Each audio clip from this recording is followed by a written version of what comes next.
What they do, YouTube, we back. Once again, let's start this thing off right. If you got a loved one doing time in prison, I can't tell you enough how important it is if you got a loved one doing time in prison. The feeling of receiving a magazine publication in prison is like nothing I really can explain. But somebody who's been inside, they can explain. So if you got a loved one doing time, send them a copy of the #1 magazine publication in the nation, and that is Street Elements Magazine. Also hit like, follow, subscribe, hit the notification button. Man, this video here by Diddy, man. I already made a video, and I told Diddy to take 240 months. Man, look at here, man. I'm going to keep that shit 1,000, man. If anybody out there, man, can get this to Diddy, man, I'm going to give him the best advice possible, dog. Man, look at here. Don't go get 3-4 attorneys. They just want your money, all right? The way it's looking, they got too much money invested in this case to let you walk, all right? So what I advise you, man, look at here. Go ahead and tell your attorney. You might don't really even need him there. Go ahead and tell your attorney, look here, man. Man, I'm ready to do 240 months. 240 months. Go ahead and try and get you something like 240 months. Go ahead and accept the responsibility. They're going to give you a 3-point reduction. That'll get you down a little bit. And you can sign up for the RDAP program. Go ahead and tell them that you got a drug issue. You know what I'm saying? That you was on drugs. And you can get the RDAP program. Don't go to trial. Because when you go to trial, they're going to try and give you life. So what I advise you, dog, go ahead and get 240 months. You get the RDAP, you get the year off. You get the halfway house. Man, you'll be home by 15 years, dog. For real. You'll be home about 15 years, man. You're going to have a fat canteen. Now, the only thing about it, if they send you to a penitentiary, man, somebody might try and put that iron in you. But then you may have your New York homies going to ride with you. So,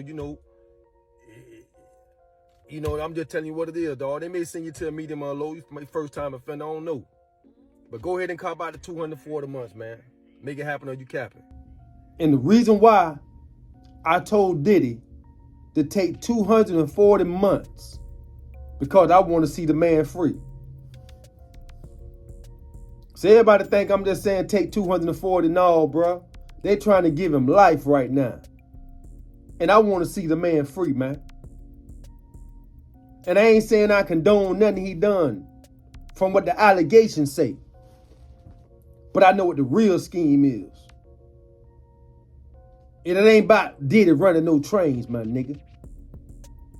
Excuse my language. It ain't about that. The name of the game they playing with Diddy, it's called Big Bank, Take Little Bank.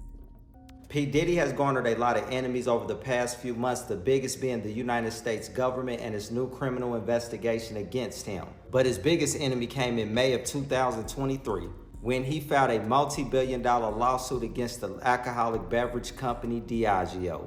Why would Puff file a multi-billion-dollar lawsuit against them? He claimed that they were engaging in racist practices. Before we get into the weeds of this lawsuit, let's talk about the company first. Diageo is the world's largest premium alcoholic beverage company with a net worth of $74 billion, making it the 254th most valuable company on the planet. Some of the key shareholders, Vanguard and BlackRock. And in 2023, Warren Buffett, the snowball, opened his wallet and spent $42 million on Diageo stock, which is currently selling for $136 a share on the NYSE stock index. Beyond Ciroc, which connects it to Puff, what other liquor brands do they own? Johnny Walker, Smirnoff, Bailey's, Captain Morgan, to name a few. And in 2017, they purchased Don Julio and gave George Clooney $1 billion to purchase Casamigos. Those last two is where Puff has an issue. Part 2 coming.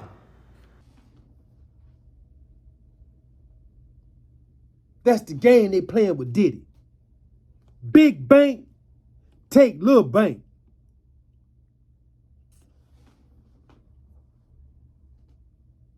The man put out bad press, man.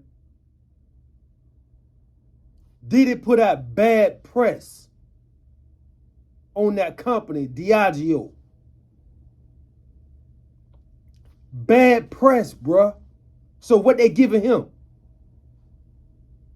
They showing him that they control the media.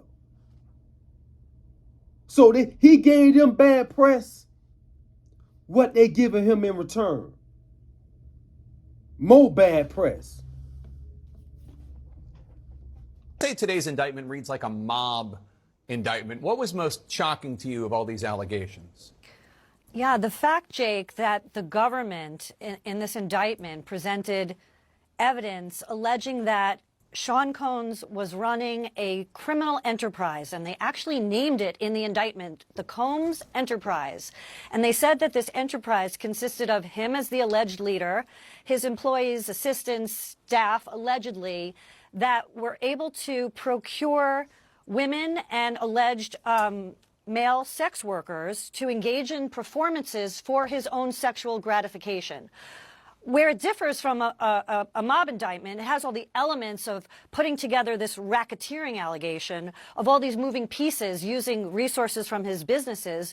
But the fact that this is about an allegation of sexual gratification being accomplished by alleged human trafficking, it's one of the most unique indictments I've ever seen in this area, in the area of sex crimes, because the government isn't actually prosecuting the sex crimes other than the human trafficking or the sex trafficking. They're not prosecuting any type of alleged sexual abuse to women, although that's part of this racketeering scheme.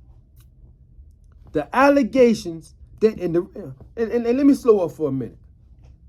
See, y'all don't really even know what they charged and did it with. And this is why I come back on my shoulder to educate y'all, because y'all don't understand the system.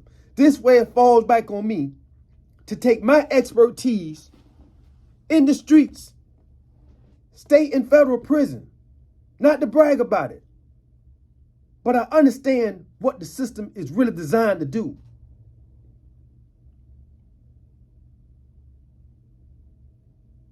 Y'all don't even know. Y'all don't know. They want to break him, dog. Because he gave them bad press. He went on air and used his likeness and his image to say that y'all are racist. I was called to have a meeting with Diageo. They knew that I was kind of killing things in the culture. They were trying to fix their diversity problem. And through that, a meeting was set up, and I told them, you know, I want to be an owner, that I have these ideas from promoting parties at Howard, just remembering that I would always get the door and never get the bar. And so I said I have aspirations to have black-owned brands owned by black people behind the bar and a part of your organization. We get a test project. I'm looking at their portfolio, and they say we could start something from scratch. But I'm looking at their portfolio, and I remember one night, I was having a great time with Ciroc. I had some Ciroc. It was made by grapes. And I remember the light bulb went off in my head. I said, I don't want to wait and develop nothing. Let me show you what I could do with Ciroc. Let me show you how I could turn your revenue around. They were losing $40 million a year. And I went and turned it around and took it to 2.6 million cases from 40,000 cases. And so 15 years later, even though I had that success, I was always fighting for Ciroc not to be pigeonholed, not to be pigeonholed as a black brand, not to be pigeonholed as an urban brand. I already went through that. I went through that with Sean John. And so with Ciroc, it was the same thing, getting into the spirits industry. No matter what industry I went into, I always came up against this ceiling that they just wanted to keep me in the colored section. I would say for businesses, you have white-only business, just like you have white-only bathrooms back in the days, and you have black-only business. And so my fight is to always make sure that we could just do business. I want to be treated equally like anybody else. And so that's what the fight is about. And it's not me just fighting for me. It's not just like me giving you work. I'm giving you work, bro. I'm going to give you these 5 bricks, my nigga. right? And we gonna rock and roll. Matter of fact, look, I'm gonna give them to you on consignment, right? You got a name that's ringing and you got some connect. Go ahead and flip this work. We gonna split it like this up. You eating, I'm eating. Then you say, okay, KC, check this out, man. Hey, man, we moved a lot of work together, man, but, and let's go half on some work. Damn, dog. So you want to cut in on what I already got established? Because you want more? You ain't happy with what I got going on? Why you gonna even step on my toes? You see? And I understand what he was trying to do, put himself in position. But in certain business deals, you don't step on people's toes, bro. I got to keep it real. In certain business deals, you don't step on people's toes. See, y'all never watch the documentary, The Men Who Built America. Now, that's a good documentary. Anybody that see this video, I want y'all to look into this documentary called The Men Who Built America. And see how them white boys who had that paper back in the days felt about somebody stepping on their toes, getting in their lane. You had people like Rockefeller, Carnegie, Vanderbilt, J.P. Morgan. These guys ain't played by people stepping on their toes, bro. And they play the same game that they playing with Diddy. They're going to put that bad press out there on your ass. We get down to the judges and the justices, that's so confusing for us. We've never played this game. This is another level of gangster. But I played this game before, you know? But this is the most dangerous thing we could do. This is one of the biggest threats. I'm a warrior. I've been in head-to-head with these folks in corporate America. You know what I'm saying? Like when they ask the question, is there systemic racism? And nobody answers the question. I'm like, this systemic racism, they trying to keep their foot on the neck up to my level, up to Jay-Z's level, up to LeBron's level. It's an illusion of inclusion by just a couple of us. So I could sit back here in the crib, but I'm not with that. I'm from that same block. I'm a frontliner. I'm with the smoke at any time, no matter where my address is at. We're in a war. This shit is not a fucking game. Everybody needs to wake up. That bad press. Y'all know it ain't about Diddy running no trains, dog. Elvis was running trains. That I forgot to mention the other day when I was talking about the Diddy situation. Y'all already know how I feel. I feel like you bitches knew what the fuck y'all was getting yourselves into. Y'all had a ball. Y'all took pictures. Y'all posted. Y'all told your friends. Y'all felt like y'all was on top of the world. Y'all was going on vacations. And then, for whatever reason, now you bitches want some money. Anyway, whether it be because he cut you off, whether it be because he's not hitting you up no more, whether it be because you feel like a goofy because you didn't get nothing out of it, whatever it be, it's lame as fuck what y'all are doing. But outside of that, you niggas, this is what I gotta say to you niggas. You niggas that are sitting around laughing, making jokes. Number one, Diddy is such a just kind person in general that he would have probably opened his home to you. Some of y'all have probably been at them freak offs, which really are parties. They're rich people parties. They're rich people parties. If the feds and whatever else want to call them freak offs, that's on them. But at the end of the day, they're rich nigga parties. Rich white men do this shit all the time. Attorneys, doctors, real estate moguls, finance guys, brokers, all type of rich white men do this shit all the time. But because Diddy is black and of high status, of course, he's not allowed to do the same thing that rich white men do. He's not allowed to indulge in the same behavior, parties, lifestyle, etc. that rich white men do. It's fucking twisted. It's really fucking twisted, and it's sad. It's sad to watch someone who's a mogul for the black community, in the black community, who speaks very highly of the black community and tries to instill growth and excellence and black excellence and preaches it and preaches love. And they gonna hit him with a pimp charge, dog. That's why it's federal. They hitting them with the pimp statue. I'm going to pull it up so y'all will have it. But they hitting them with the pimp statue, dog. Anybody that know about pimping? Anybody know about pimping from back in the day, them pimps, when they were knocking them pimps off in the 70s and the 80s, y'all know how much time they were giving out them pimps? Come on, bro. Football numbers. Man, they were giving them pimps football numbers, dog. There's some pimps right now still riding behind that human trafficking. Taking one prostitute across state lines is a federal offense that they was using back in the 70s to knock off all the pimps, because they were the hustlers back then. I'm putting y'all up on game. Y'all know this man ain't the only one doing this here, man. Come on, bro. Y'all know this. You got niggas running trains on chicks in the hood. I ain't condoning none of this, but I'm just speaking it how it is. I ain't condoning. I'm just saying, let's keep it real, dog. That's why I told him to take 240 months. See, that's why I say, P. Diddy, take 240 months, bro. Because I'm trying to save him. I want to see him get out. He get 240, he do 15, he get back out, go up there and do some push-up dips, burpees, get his mind right, go, stay out the way. Boom, boom, boom. He might even get low to that, but he got to get low and go, bro. They trying to break him. New allegations today of sexual assault and exploitation by Combs. For the first time, we are hearing about victims who say they were minors when they were allegedly assaulted by the music star.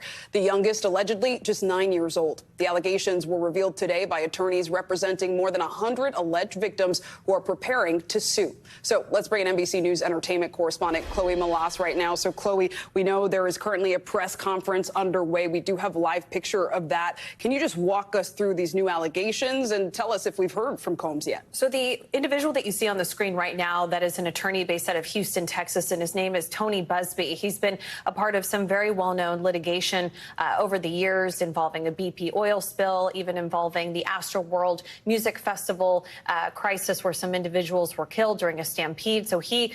Bad press. Everything you see now on P. Diddy is all about bad press. I'm giving y'all the game, how they play, bro, on a big level scale. That's how them billionaires play. The billionaires play the game by putting bad press on your ass and tarnish your reputation. See, in the hood, you can have a fucked up reputation and niggas still gonna deal with you. It's a difference in the hood. You know, niggas be telling and all this stuff. Y'all gonna have a fucked up reputation, niggas still gonna deal with it. That's how the hood is. But on that big level, it damages you, dog. They try to do Bill Cosby like that. Try to do Mike Tyson like that. So many others. But when it happened to goddamn your boy Kraft, hey, that shit, that one got swept up under the rug. When it got happened to Mark Albert with the NBA, hey, come on, get that up under the rug. Come on, man. It's the same type of shit. Same type of shit now.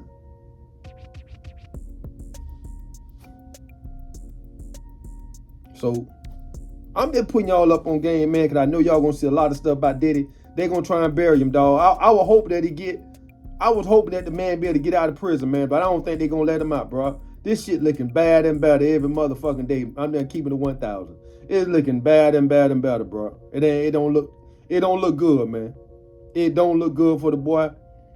Hey, look at here. I'm gonna treat him like any other homie that would catch some time. Look, P. Diddy, I know you got some fucked up charges, my nigga. I don't know if all that shit right or wrong what you doing, but all that other shit with them boys and chasing boys, I'm not on that shit, that dog. But you don't let them people trick your ass off the goddamn streets, bro. And that's all I can say. That's all I can say. So that's my piece on that, man. I'm gonna chime in from time to time on that Diddy, but I don't want to keep drowning y'all about that, man, because y'all gonna see enough of it in the mainstream news, bro. I'm just keeping it 1,000, man. Y'all stay safe out there. Y'all keep it G. Man, also hit like, follow, subscribe, hit the notification button, man. And let's keep pushing the platform forward, man. Make it happen or you cap it.